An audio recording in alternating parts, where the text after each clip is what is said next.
이번 시간에는 개혁주의 무천연설 비평 첫 번째로 첫 단초부터 잘못 낀 무천연설의 말세론에 대해 다루고자 합니다.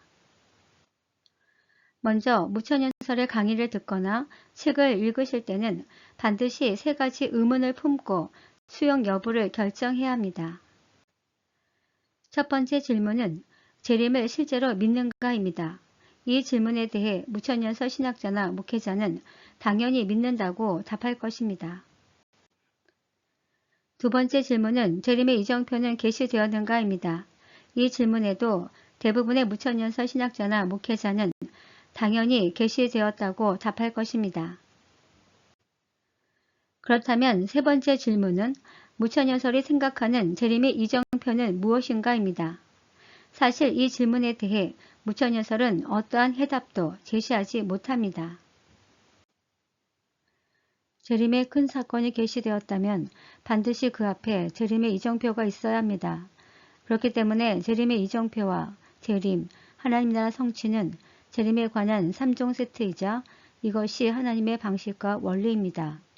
왜냐하면 구약성경에서 하나님은 큰 사건을 앞에 두고 이정표를 제시하지 않은 적이 없는데 하물며 재림은 세상 종말이자 구원의 최종 사건이기 때문입니다.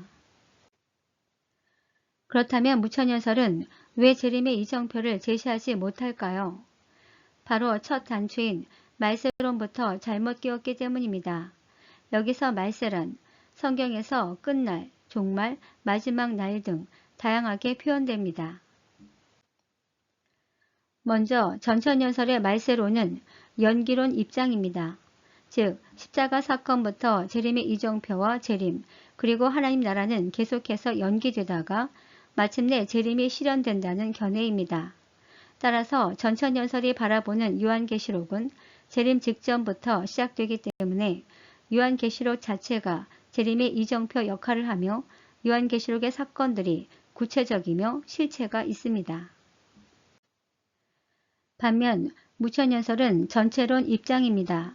즉 십자가 사건부터 재림까지 전체를 말세로 보는 견해입니다.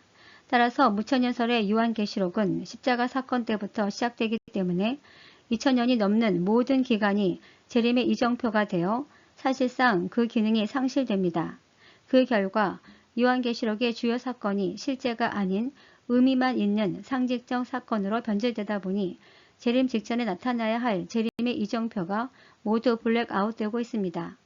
그러다 보니 구체성이 없는 모호성으로 가득 차게 됩니다. 무천연설이 십자가 사건부터 말세로 보는 대표적 성경 구절은 사도행전 2장 17절 말씀입니다. 그러나 이는 전천연설의 연기론이나 무천연설의 전체론 모두 적용이 가능하며 오히려 연기론에 더 부합됩니다. 왜냐하면 당시 사도들은 재림이 곧 임할 것을 실제로 믿었기 때문입니다. 문제는 재림 때에 나타나야 할 주요 사건들을 블랙아웃시키는 무천연설 해석의 합당성입니다.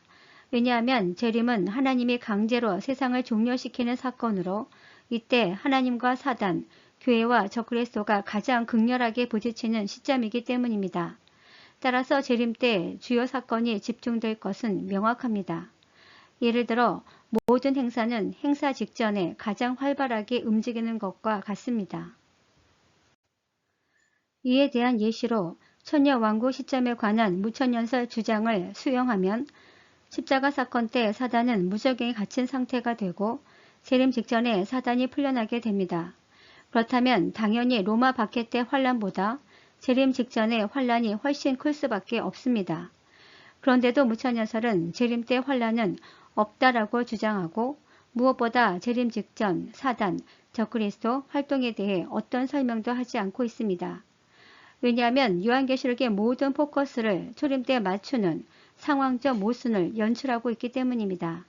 따라서 이것이 과연 올바른 해석일까 하는 의문이 듭니다. 두 번째 근거는 만약 내일 재림이 임한다면 현재 살아있는 80억 인구는 어떻게 되는가에 대한 고찰이 없습니다. 왜냐하면 무천연설은 집단적 휴거는 없고 그때그때마다 죽어서 하늘에 올라간다고 주장하기 때문입니다. 그러다 보니 재림 직전 80억 인구를 구원하기 위한 하나님의 계획, 성도의 역할, 적그리스도의 방해 계획 등 그 어떤 것도 제시하지 못하고 있습니다. 이 또한 모든 포커스를 십자가 사건 때 로마 성도에 맞추었기 때문입니다. 분명한 건 요한계시록은 현재 살아있는 성도를 위한 고찰이지 이미 죽은 자들을 위한 고찰이 아닙니다. 세 번째 문제는 로마서 11장 25절과 마태복음 23장 39절에 이스라엘 회복에 대한 고찰이 없습니다. 로마서 11장 25절을 보면 이방인의 충만한 수가 차면 이스라엘이 회복될 것을 계시하고 있습니다. 또한 마태복음 23장 39절을 보면 이스라엘이 회복될 때 재림이 올 것을 계시하고 있습니다. 여기서 이스라엘은 교회로 대체할 수 없는 명백한 이스라엘입니다. 그리고 회복은 혈통적 유대인들이 회심하여 예수 믿는 유대인으로 변화됨을 의미합니다. 그렇다면 이스라엘 회복은 그 어떤 과정과 징조도 없이 어느 날 갑자기 일괄적으로 회복될까요? 당연히 그림에서 보듯이 단계적 과정이 있습니다. 그럼에도 불구하고 무천년설은 이스라엘 회복과 역할을 인정하지 않고 있습니다. 결국 무천년설의 요한계시록 관점은 재림과 재림의 이정표에 있지 않습니다. 무천년설은 이것이 자신들의 약점임을 잘 알고 있습니다. 따라서 이들은 승리하는 교회론, 핍박받는 성도에 대한 위로론, 예수 그리스도의 사랑론 등으로 자신들의 약점을 눈가림하고 있습니다. 만약 성도들이 여기에 취해 재림의 이정표를 간과한다면 심각한 위험에 빠질 수 있습니다. 또한 무천년설 요한계시록의 특징은 요한계시록의 주요 사건이 로마 박해 때 이미 종결되었거나 시작되었다는 사실을 증명하는 데 집중되어 있습니다. 예를 들어 마태복음 24장 15절을 AD 70년 예루살렘 멸망때로 종결시키고 다니엘 70일에도 AD 70년 예루살렘 멸망때로 종결시키며 다니엘 7장 한뿔의 경우도 BC 186년 안티오쿠스 4세로 종결시키고 있으며 적그리스도도 로마 박해 당시 네로 황제로 해석하다 보니 재림의 이정표가 더욱 피폐해지고 있습니다. 더군다나 리차드 보컴과 그 제자 이필찬 교수는 요한계시록 1장, 마태복음 24장, 다니엘 7장에 정통적으로 재림으로 해석되어 온 에르코마이를 초림 때 승천으로 바꾸고 있습니다. 이는 성도들로 하여금 재림이 없다는 것을 인식시키기 위한 사전 물밑 작업은 아닌지 의심이 될 정도이며 또한 CTS의 잘잘법에서 김학철 목사는 요한계시록 저자는 사도 요한이 아닌 무명의 장로 요한이며 요한계시록은 로마 박해 당시 유행하던 묵시문학의 일종이라고 주장함으로써 요한계시록의 신적 권위를 격화시키고 있습니다. 그렇다면 이 시점에서 드는 의문은 재림의 이정표는 중요하지 않는가입니다. 먼저 마태복음 24장 38절에서 39절을 보면 징조를 깨닫지 못하면 노아의 때와 같다고 말씀합니다. 요한계시록 3장 3절에도 깨닫지 못하면 재림이 도둑같이 이른다고 말하고 있습니다. 깨닫지 못한다는 것은 마치 건물이 붕괴되는 징조를 모르는 것과 같습니다. 그런데 재림은 구원의 끝이자 세상의 종말을 고하는 성경에서 가장 큰 사건인데 하나님께서 재림의 이정표인 징조를 계시하지 않았을까요? 예를 들어 BC 740년경부터 이사야 선지자는 예루살렘이 멸망당해 들 것을 예언하였습니다. 그리고 그 증표로 BC 732년 아람의 멸망, BC 722년 북이스라엘 멸망, BC 701년경 예루살렘이 포위당하게 될 것을 예언하였고 이후 예레미야는 다시 예루살렘 멸망을 예언하였는데 BC 605년에 1차 침공을 당하며 그리고 BC 598년에 2차 침공을 당합니다. 그리고 에스겔 선지자가 바벨론 수도 그발 강가에서 예루살렘 멸망을 선포하는데도 남유다 왕과 백성들은 끝까지 믿지 않았습니다.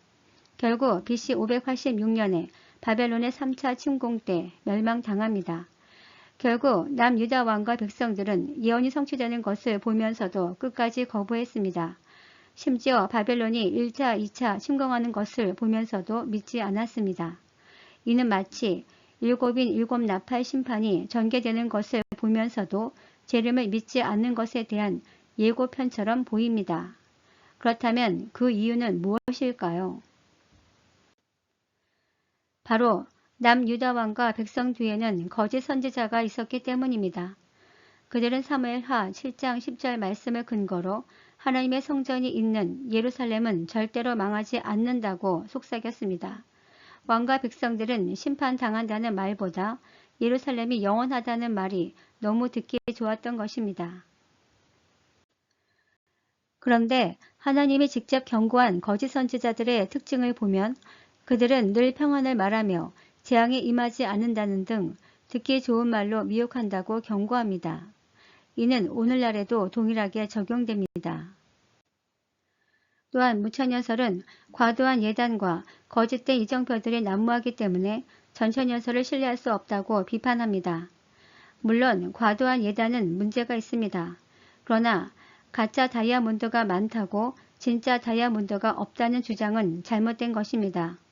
오히려 이는 사단의 가라지로 이해하고 분별의 문제로 포커스를 맞춰야 합니다. 이를 증명하는 것이 요한계시록의 역할입니다. 사실 요한계시록 1장에서부터 3장과 20장에서 22장은 십자가 사건 이후부터 오픈된 장이었지만 정작 가장 중요한 4장에서부터 19장은 오랜 시간 동안 감추어져 왔던 장으로 최근에 와서야 다양한 해석들이 등장하고 있습니다. 그러다 보니 요한계시록 4장에서 19장은 십자가 사건 이후부터 전 세계 복음이 전파되는 과정과 성도들이 구원을 이루는 데 있어 결정적인 역할은 하지 않았습니다. 또한 요한계시록 4장에서 19장은 우리의 믿음을 성장시키는 데에도 중점적인 역할을 하지 않았습니다. 왜냐하면 요한계시록 4장에서부터 19장은 오늘날까지 해석의 제약이 많았던 부분이기 때문입니다. 또한 지금도 대다수의 성도들은 요한계시록에 무관심하며 목회자들도 깊이 있게 연구하지 못해 가르치지 못했습니다. 그런데 무천연설의 요한계시록은 핍박받는 성도에 대한 위로론, 승리하는 교회론, 예수 그리스도의 사랑론 등으로 요한계시록을 보기 좋게 재포장하여 성도들에게 제시하면서 정작 재림의 이정표를 블랙아웃시키고 있습니다. 이것이 무천연설이 제시하는 요한계시록의 역할이라면 다른 서신서에서도 이미 밝히고 있기 때문에 사실 요한계시록은 있으나 마나한 성경이 됩니다. 이는 이미 차려진 밥상 위에 반찬 하나를 더 추가한 것과 같습니다. 반면 요한계시록이 재림의 이정표를 담고 있다면 이는 재림 때 살아가는 모든 사람의 구원을 결정하는 생명과도 같은 성경이 됩니다. 왜냐하면 재림의 이정표는 오직 요한계시록에서만 나오기 때문입니다. 오늘날 많은 성도들이 이단에 빠지는데 그 이유가 무엇일까요? 사실 성도들이 재림의 징조를 궁금해하는 것은 지극히 당연한 일입니다. 하지만 최근 들어 정통교단 목회자 대부분이 무천연설을 수용하고 있는데 정작 이 무천연설은 재림의 징조를 전혀 알려주지 않습니다. 그러므로 올바른 분별을 위해서는 화려한 포장지에 속지 말고 본질을 보려는 노력이 중요합니다. 여기서의 노력은 두 학설의 입장을 객관적으로 살펴보려는 의지와 자신의 소망이 아닌 하나님의 관점에서의 이해입니다. 지금부터는 이를 증명하는데 포인트를 맞출 예정입니다. 다음 시간에는 무천연설 말세론, 하나님의 방식과 배치되는 결정적 근거에 대해 다루고자 합니다. 감사합니다.